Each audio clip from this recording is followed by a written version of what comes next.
নমস্কার, আপনারা দেখছেন খাস খবর। আর খাস খবরে আজকে নিউজ রুমে আমরা সবথেকে যে চর্চিত বিষয়, সেই চর্চিত বিষয় নিয়ে আজকে আলোচনা করব। গতকাল কালীঘাটে ছিল তৃণমূলের জাতীয় কর্মসমিতির বৈঠক। সেই বৈঠক থেকে দলনেত্রী কি বার্তা দেন সেদিকে যেমন গোটা রাজ্যবাসীর নজর ছিল, আর রাজ্যবাসীর নজর থেকে শুরু করে বঙ্গ রাজনীতিতে, বিশেষ করে পশ্চিমবঙ্গের রাজনীতিতে সর্বস্তরে এই একটা বিরাট উৎসাহ উদ্দীপনা ছিল যে তৃণমূল নেত্রী বা দলনেত্রী মমতা বন্দ্যোপাধ্যায় কি বার্তা দেন সেদিকে যখন তাকিয়েছিল গোটা রাজ্যবাসী, তেমন একই রকমভাবে এই গতকালের মিটিং থেকে কি সিদ্ধান্ত নেওয়া হয় সেই সিদ্ধান্তের দিকেও কিন্তু তাকিয়েছিল প্রশাসনের একাংশ। ফলে সব মিলিয়ে একটা চর্চিত বিষয় ছিল গতকাল কালীঘাটে তৃণমূলের জাতীয় কর্মসমিতির বৈঠক। আর সেই বৈঠকে কি নির্যাস বেরিয়ে আসলো, সেই নির্যাসের ফল কি হতে পারে, এবং প্রশাসনের উপর এবং দলীয় স্তরে সর্বস্তরে যে গোটা বাংলার, বিশেষ করে কাকদ্বীপ থেকে কালিম্পং যে তৃণমূল কর্মীরা এই বৈঠক দেখেছিল, সেই বৈঠকের দিকে কি আউটকাম বেরিয়ে আসতে পারে, সেই আউটকামটা নিয়ে আজকে রাজ্য রাজনীতিতে আমরা নিউজ রুমে আলোচনা করব আমাদের চিফ এডিটর বিদ্যুৎ রায়ের সঙ্গে। বিদ্যুৎ দা, তোমাকে অনেক অনেক স্বাগত এই নিউজ রুমে। যে গতকাল যে এই কর্মসমিতির বৈঠকটা আমরা দেখেছিলাম, যে একটা বঙ্গ রাজনীতিতে খুব চর্চার বিষয় ছিল, ঠিক কেন হঠাৎ এই টাইমে এই এত চর্চা কেন গতকালের বৈঠক নিয়ে? দেখো, স্পষ্ট করে বলতে গেলে লোকসভা নির্বাচনের পর একটা পর্যায়ে গেছে আগস্ট মাস পর্যন্ত, যে পর্যায়টায় দেখা গেছে যে অত্যন্ত শান্ত অবস্থা, দলের অভ্যন্তরে বা প্রশাসনে কোথাও কোনো সমস্যা ছিল না। কিন্তু আগস্ট মাসের প্রথম সপ্তাহ পেরিয়ে যাওয়ার পর, অর্থাৎ 9ই আগস্ট আরজি করের ঘটনার পর থেকে জিনিসটা দেখা গেল অন্যদিকে টার্ন নিয়ে নিচ্ছে।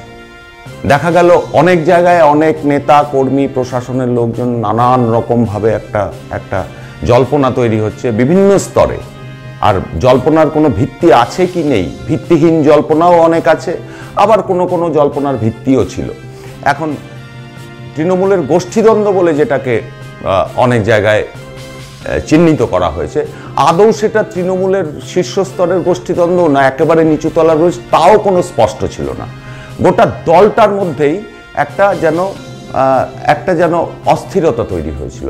দলের যারা নিচুতলার কর্মী, যারা মমতা বন্দ্যোপাধ্যায়ের দিকে তাকিয়ে থাকেন, তারাও একটা বার্তা চাইছিলেন যে হোয়াট ইজ হ্যাপেনিং, কি হচ্ছে। এইবারে কালকের বৈঠকের পর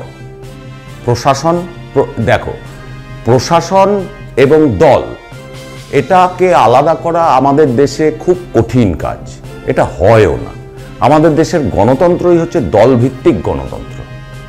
আমাদের দেশের যে কাঠামো, সরকারি কাঠামো, সেটার অনুযায়ী দলটা বিস্তৃত থাকে একদম তৃণমূল স্তর পর্যন্ত, পঞ্চায়েত স্তর, জেলা পরিষদ স্তর, পঞ্চায়েত সমিতি স্তর, তার উপরে রাজ্যের স্তর। জেলা শাসক কাজ করেন, বিডিও কাজ করেন, তারপর এসডিও কাজ করেন, সমস্তটা নির্বাচিত একটা অংশের সঙ্গে সম্পৃক্ত হয়ে কাজ করতে হয়। কাজেই দল এবং প্রশাসন এই দুটোকে আমাদের দেশে বাম জমানাতেও আমাদের রাজ্যে আলাদা করা যায়নি, এখনো যাবে না, এটা যাওয়া ভালোও না। এইটার কোনো একটা পথ নয়, গণতন্ত্রের পথ নয়। আমাদের দেশে যেহেতু দলভিত্তিক গণতন্ত্র, সেহেতু দলীয় সিদ্ধান্ত একটা বড় ভূমিকা পালন করে প্রশাসনের ক্ষেত্রে। বিশেষ করে যে দল শাসক দলের সিদ্ধান্ত অনুযায়ী প্রশাসনে একটা বার্তা যায়। আজকে তাও কিছু খবরাখবর নিয়ে আমরা যা দেখছি, প্রশাসনেও একটা স্বস্তি ফিরেছে এবং দলের সর্বস্তরেও একটা স্বস্তি ফিরেছে যে তৃণমূল কংগ্রেসের যে সর্বময় নেত্রী মমতা বন্দ্যোপাধ্যায়ের হাতে পুরো দলের রাশটাই রয়েছে। এই রাশটা চলে যাচ্ছিল বলে হই হই উঠছিল। একটা মালদা থেকে একজন কোনো গ্রামের নেতা একটা মন্তব্য করছেন, এখানে কোনো নেতা একটা মন্তব্য করছেন, কোথাও ফেসবুকে একটা পোস্ট হচ্ছে, এটা একটা খারাপ বার্তা যাচ্ছিল। কিন্তু কালকের বৈঠকের পর একটা স্পষ্ট বার্তা গেছে যে দল একটাই, সরকার এক। আচ্ছা, তাহলে একটা জিনিস আমরা বলতে চাইছি, যেমনটা আমাদের চিফ এডিটর জানাচ্ছেন যে আজকে নিউজ রুমে যে দলের মধ্যে একটা অস্থিরতা ছিল এবং সেই অস্থিরতা থেকে একটা ধোঁয়াশা তৈরি হয়েছিল, সেটা প্রশাসনিক স্তরে এবং সেটা দলীয় স্তরেও। তাহলে কালকের যে বার্তা, দলনেত্রী যে বার্তা দিলেন কালীঘাট থেকে, সেই বার্তা তো বিরোধীদের কাছেও একটা বার্তা গেল। এই বিরোধীদের পার্টটা যদি তুমি একটু আলোকিত করো। বিরোধীরা এখন হয় কি, সব জায়গায় সব দলেই, সব যারা শাসক দলে থাকেন, যারা বিরোধী দলে থাকেন, অন্য দলের মধ্যে যদি সমস্যা তৈরি হয় সেটা তার বিরোধী দলের সেটা থেকে গেইন করার চেষ্টা করেন, এটা নিয়ে কোনো সন্দেহ নেই। বিজেপি এখানে প্রধান বিরোধী দল, তৃণমূলের অভ্যন্তরে যদি কোনো সমস্যা থেকে থাকে বিজেপি সেটাকে খানিকটা ক্যাশ করার চেষ্টা করবে। সেটা হয়তো সর্বোচ্চ স্তরে হয় না। আমাদের রাজ্যে যে শাসক দল তৃণমূল কংগ্রেস, তার সর্বোচ্চ স্তরে পর্যন্ত হয়তো বিজেপির কোনো অ্যাক্সেস নেই, কিন্তু নিচুতলায় আছে। নিচুতলায় রাস অতটা আলগা হয়ে আছে।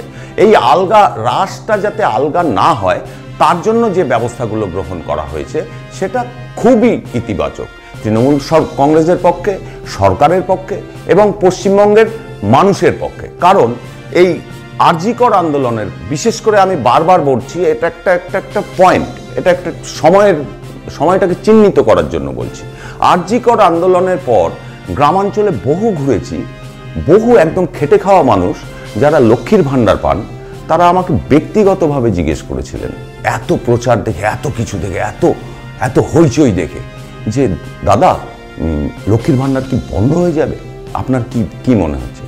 তা আমাদের যা উত্তর দেওয়ার দিয়েছি সেটা অন্য কথা, কিন্তু এই আশঙ্কাটা সাধারণ মানুষের মধ্যে তৈরি হয়েছিল। আমার যা মনে হয় সাধারণ মানুষও একটা স্বস্তি ফিরে পেয়েছেন যে না, মমতা বন্দ্যোপাধ্যায়ের হাতেই দলের রাশ রয়েছে এবং দলে এই মালদা বা মুর্শিদাবাদ বা বীরভূম বা এই সব জায়গায় যে সমস্ত নেতারা আলটপকা মন্তব্য করছেন, নানানভাবে তাদের সহকর্মীদের সঙ্গে, দলীয় কর্মীদের সঙ্গে আলোচনা করছেন চায়ের দোকানে বসে, সেইটা বন্ধ হওয়ার একটা প্রয়োজন ছিল। সেটা বন্ধ হয়ে যাবে বলে আমার মনে হয়। তার মানে বিরোধীরাও একটা সেইখানে একটা থমকে যাবে বলে এটা আমার বদ্ধমূল ধারণা। কারণ বিরোধীদের কিন্তু তৃণমূল কংগ্রেসের শীর্ষস্তরে কোনো ইয়ে নেই, কোনো অ্যাক্সেস নেই, কিন্তু নিচুতলায় তো তৃণমূল কংগ্রেস আর বিজেপি পাশাপাশি একই চায়ের দোকানে বসে গল্প করছে। সেইখানেও বার্তাটা খুব কঠিন বার্তা, খুব স্পষ্ট বার্তা গেল। তার মানে একটা ঐক্যবদ্ধ দলের চেহারা কিন্তু গতকালের কালীঘাটের বৈঠক থেকে বেরিয়ে আসলো, এবং সেই বৈঠক থেকে যে ঐক্যবদ্ধ চেহারাটা বেরিয়ে আসলো, সেই বেরিয়ে আসা থেকে কিন্তু দলও যেমন একটা স্বস্তির নিঃশ্বাস ফেললো, একই রকমভাবে স্বস্তির নিঃশ্বাস পড়লো কিন্তু প্রশাসনের অন্দরে। এই জায়গা থেকেই তাহলে আরেকটা প্রশ্ন কিন্তু পরস্পর উঠেই আসছে, তার মানে আমরা স্বীকার করে নিচ্ছি বা দেখে নিচ্ছি সাম্প্রতিক যে উপনির্বাচন, সেই উপনির্বাচনে কিন্তু বিরোধীরা একেবারে শূন্য। 6টা আসনে যে উপনির্বাচন হলো এবং 6টা আসনেই কিন্তু বিরোধী দলের পক্ষ থেকে কিন্তু আরজিকর ইস্যুকে একদম গ্রামাঞ্চলে, একদম তৃণমূল স্তরে নিয়ে যাওয়া হয়েছিল। কিন্তু যেটা আমার চিফ এডিটর বলল বিদ্যুৎ দা, যে আরজিকর ইস্যু নিয়ে যে ধোঁয়াশা তৈরি হয়েছিল রাজ্যবাসীর মধ্যে, সেই ধোঁয়াশার কিন্তু একটা আউটকাম কিন্তু এই ভোটে দেখতে পেলাম না। তার মানে আমরা বলতেই পারি যে আরজিকর ইস্যু এই মুহূর্তে দাঁড়িয়ে পশ্চিমবঙ্গে কতটা প্রাসঙ্গিক বা অপ্রাসঙ্গিক তো বলাই যায়। আরজিকর ইস্যু একটা আজকে অনেক দিন হয়ে গেছে, আরজিকর ইস্যুকে একটা ডেড ইস্যুই বলা চলে। কিন্তু একটা কথা বলবো যে আরজিকরের আন্দোলনের সময় মমতা বন্দ্যোপাধ্যায় যেভাবে বেরিয়ে এসে যেভাবে জিনিসটাকে ট্যাকেল করেছেন, এটা একটা কিন্তু সচরাচর দেখা যায় না। এইরকম ভয়ঙ্কর একটা আন্দোলনের মুখে সরকার কিন্তু আলটিমেটলি একটা জায়গায় পৌঁছতে পেরেছে। এইটা আমি বলবো কয়েকটা জিনিস একটু ব্যাখ্যা করলে তোমাদের সুবিধা হবে। সেটা হচ্ছে, দেখো, যে এই আগেই বললাম যে আমাদের দেশে গণতন্ত্র হচ্ছে দলভিত্তিক গণতন্ত্র। আমাদের দেশের দলতন্ত্র কিন্তু অন্যরকম কোনো শেপ নেই। দল মানেই নির্বাচিত প্রতিনিধি, তার প্রতিনিধি এবং প্রশাসনের সঙ্গে একটা মেলবন্ধন থাকে। সেই মেলবন্ধন, সেইটাই হচ্ছে আমাদের চালিকা শক্তি, আমাদের সমাজটাকে চালিয়ে নিয়ে যায়। এবারে একটা প্রশ্ন বারবার উঠে আসছিল, সেটা হচ্ছে অরাজনৈতিক। এইটা ভয়ঙ্কর জায়গা ছিল।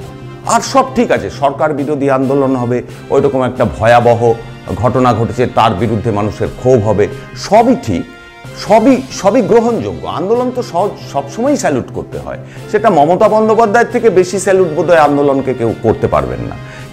সেইটা বাদ দিয়েও বলছি, সব থেকে খারাপ জায়গা ছিল, ভয়ঙ্কর, আমাদের যেটা আশঙ্কার জায়গা, আতঙ্কের জায়গা ছিল, সেটা হচ্ছে অরাজনৈতিক হতে হবে।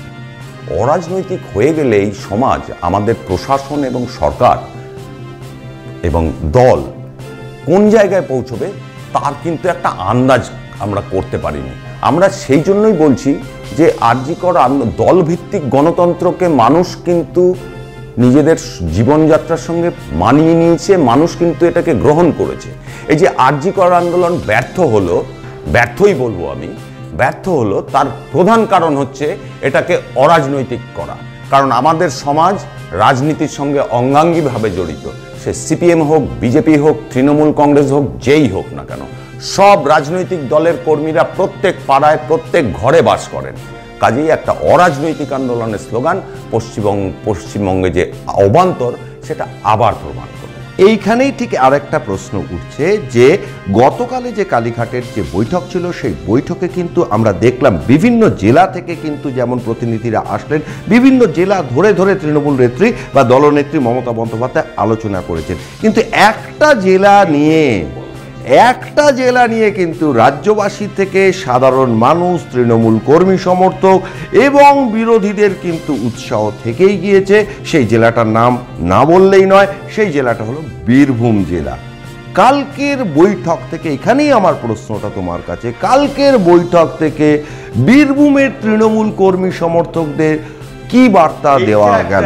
এইটা একটা, তুমি একটা অত্যন্ত প্রাসঙ্গিক প্রসঙ্গ তুলেছ, খুবই প্রাসঙ্গিক আজকের জন্য তো বটেই। আর বীরভূম সবসময়ই মমতা বন্দ্যোপাধ্যায়ের একটা, বলতে পারো, তৃণমূল কংগ্রেসের ধাত্রীভূমি।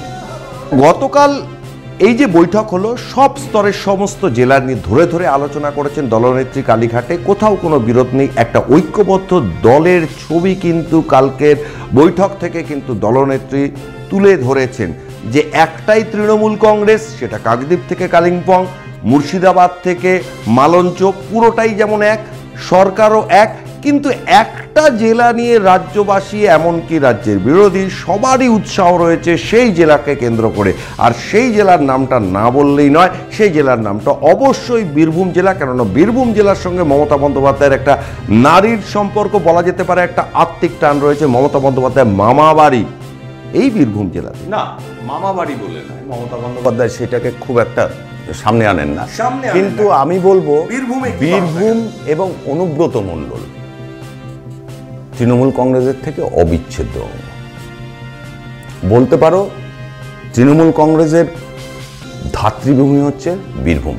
আন্দোলনের যে তেজ, আন্দোলনের যে মমতা বন্দ্যোপাধ্যায়ের সঙ্গে তখন কারোর জোট ছিল না, কেউ ছিল না সঙ্গে, একা ছিলেন, একা 2000 সালে। আমি জানি, কারণ আমি ওখানে তখন পোস্টিং ছিলাম একটা মিডিয়ার তরফে, একা ছিলেন। আর অনুব্রত মণ্ডল, যে নাকি আরও জনপ্রিয় কেষ্টমণ্ডল হিসেবে, তো আমি তো জানতামও না তখন যে অনুব্রত মণ্ডল ওনার নাম কেষ্টমণ্ডল। আমি ওনার নাম যে অনুব্রত মণ্ডল সেটা জেনেছি তৃণমূল কংগ্রেস ক্ষমতায় আসার পর। তার আগে 11 বছর ধরে জানতাম উনি কেষ্টমণ্ডল। যাই হোক, বার্তাটা হচ্ছে যে একটা বীরভূমে একটা অনুব্রত মণ্ডলের দীর্ঘদিনের অনুপস্থিতি একটা শূন্যতা তৈরি করেছিল। আমি বলবো না কারোর মানে কোনো গোষ্ঠীদ্বন্দ্বের কথা এখানে বলবো না। একটা দলের শীর্ষ নেতা যে দলটাকে তৈরি করেছেন বীরভূম জেলায়, ওই রকম সাফল্যের শীর্ষে নিয়ে গেছেন, তিনি অনুপস্থিত। এবার তার ফলে হয় কি, নানান রকম, এখন দল ক্ষমতায় থাকলে যা হয়, নানান পদ আছে, সেই পদগুলোতে মানুষ আছেন, তৃণমূল কংগ্রেসের নেতারা রয়েছেন, নির্বাচনের মাধ্যমেই রয়েছেন, কিন্তু সেটার ফলে নানান রকমভাবে একটা অশান্ত ঠিক নয়, একটা অনুপস্থিতির একটা প্রভাব পড়েছে। তারপরে এবার অনুব্রত মণ্ডলের কিছু হয়তো সমালোচক আছেন, তারা কিছু সমালোচনা শুরু করেছিলেন, অনুব্রত মণ্ডল সেটা শুনতেও পারেননি, জানতেও পারেননি, হয়তো তৃণমূল নেত্রীর কানেও যায়নি। এইবার একটা গড়ে উঠেছে, একটা 2 বছর 1.5 বছর ধরে একটা পরিস্থিতি তৈরি হয়েছে। এবার আসার পর অনুব্রত মণ্ডল আসার পর স্বাগতম জানিয়েছেন, কিন্তু অনেকে মনে করেছিলেন অনুব্রত মণ্ডল আর সেই জায়গায় পুরনো জায়গায় ফিরতে পারবেন না। কিন্তু আমি বলবো, মমতা বন্দ্যোপাধ্যায় একটা কথা বলেছেন, পুরনো চাল ভাতে পারে, এবং সত্যি কথা, অনুব্রত মণ্ডলের মতো পুরনো চাল আরও বেশি বাড়ে আজকে। আর এই জায়গা থেকেই আমরা যে আজকে আলোচনা করছি যে গতকালের বৈঠক নিয়ে ঠিক কী বার্তা গেল রাজ্যবাসীর কাছে, সেটা তো আমরা এতক্ষণ আলোচনায় তুলেই ধরলাম। আর আজকে সব থেকে বড় কথা, যে আলোচনাটা, যে জেলাটা একদম হটটক হিসাবে রাজ্যবাসীর কাছে উপস্থিত হয়েছে, সেটা অবশ্যই বীরভূম। যেমন বিদ্যুৎ প্রধান কেন হয়েছে সেটাও উনি ব্যাখ্যা করলেন।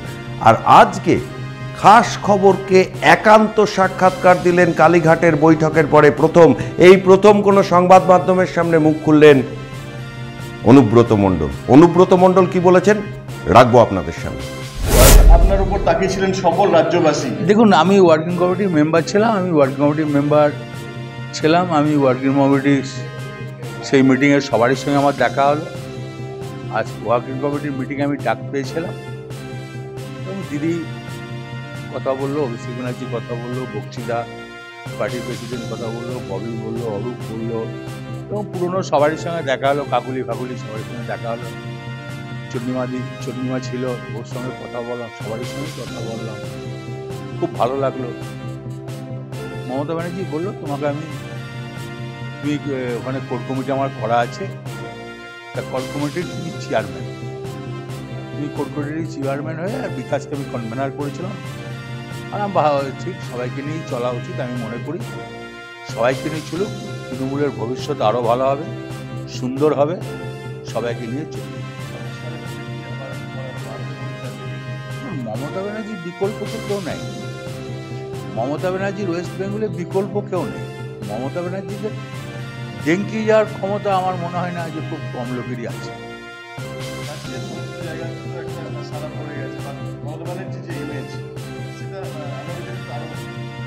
মমতা ব্যানার্জির ইমেজকে কাটা খুব মুশকিল আছে।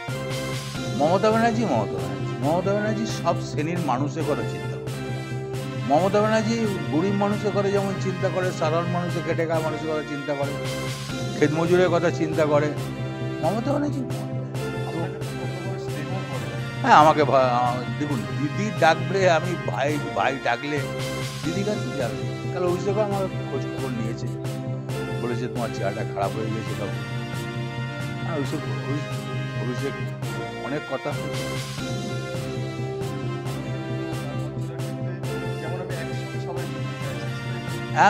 আমি যেমন প্রদেশ চাইছি, আর আমার ইচ্ছা সবাই মিলে একসঙ্গে চলবে। দীর্ঘ অনুপস্থিতির পর অনুব্রত মণ্ডল যখন দ্বিতীয়বার বীরভূমের ইনিংসে মাঠে নামলেন, তখন কিন্তু একটা অন্যরকম অনুব্রত মণ্ডলকে আমরা সংবাদ মাধ্যম দেখলাম, যিনি সবাইকে নিয়ে চলার কথা বলছেন, কারোর সাথে ঝগড়া মারামারি করার কথা বলছেন না। আর তিনি আজকে কিন্তু আমাদেরকে যে সাক্ষাৎকার দিয়েছেন, সেখানেও কিন্তু দিদিমণি বলছেন, দিদি ডেকেছেন, দিদির কাছে ভাই গিয়েছেন, এই শব্দগুলো তিনি ব্যবহার করেছেন। তাহলে বুঝতেই পারছেন যে অনুব্রত মণ্ডল এবং দলনেত্রী মমতা বন্দ্যোপাধ্যায় কতটা সখ্যতা, কতটা নৈকট্য বা কতটা আত্মীয়তা আছে। আর সেই জায়গা থেকে অনুব্রত মণ্ডল যখন সবাইকে নিয়ে চলার বার্তা দিচ্ছেন, তাহলে সেই বার্তার ম্যাজিক গোটা রাজ্যবাসীর কাছেও কিন্তু একটা বার্তা দিচ্ছেন দলনেত্রী অনুব্রত মণ্ডল সহ গোটা তৃণমূল কংগ্রেসের নেতাদের নিয়ে, যে সবাইকে নিয়েই চলতে হবে, সবাইকে নিয়েই থাকতে হবে। আজকের আলোচনা এই পর্যন্ত। নমস্কার।